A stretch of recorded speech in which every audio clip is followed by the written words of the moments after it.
Regulator বানিয়েছি একটা LM317 দিয়ে, ঠিক আছে। এই যে ভোল্টেজটা দেখো বাড়ছে, হ্যাঁ, পট দিয়ে ওটাকে বাড়াচ্ছে, হ্যাঁ, ম্যাক্সিমাম হয়েছে। আচ্ছা, আর এবার কমিয়ে দাও, আস্তে আস্তে কমাবা যাতে এলইডিটা ওটা আস্তে আস্তে কমে।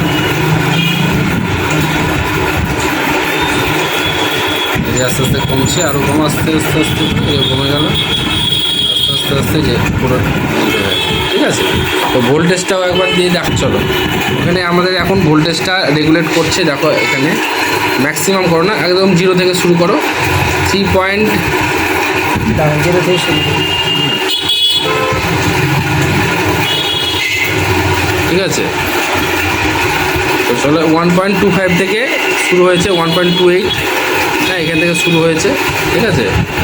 তো এখান থেকে ধরো শুরু করে ভোল্টেজটা 3.5, আর ওইদিকে এলইডির দিকে তখন রেড এলইডির দিকটাই, রেড এলইডি যে 4.9, 5.2, এই যে 5 ভোল্টেজ হলো।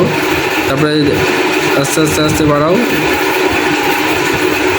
16 ভোল্টেজ চলে আসছে, এটা 7 ভোল্টেজ হলো। আচ্ছা, 8 হবে।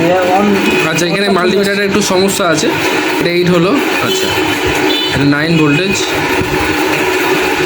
আচ্ছা, তারপরে 10 ভোল্টেজ, ঠিক আছে। এলইডিটাও কিন্তু গ্লো অনেকটা বেড়ে গেল, ঠিক আছে। 12 ভোল্টেজ ম্যাক্সিমাম আমাদের ফুল ইয়েতে, পোটেনশিওমিটারের ভ্যালুতে আমাদের কত আসছে, 12 ভোল্টেজ আসছে। এখানে একটু লুজ মোশন হচ্ছে কোনো একটা জায়গায়, যে 12.36, ম্যাক্সিমাম 12 ভোল্টেজ আসছে, আর হচ্ছে মিনিমাম 1.25 বা 26 এরকম ভোল্টেজ আসছে।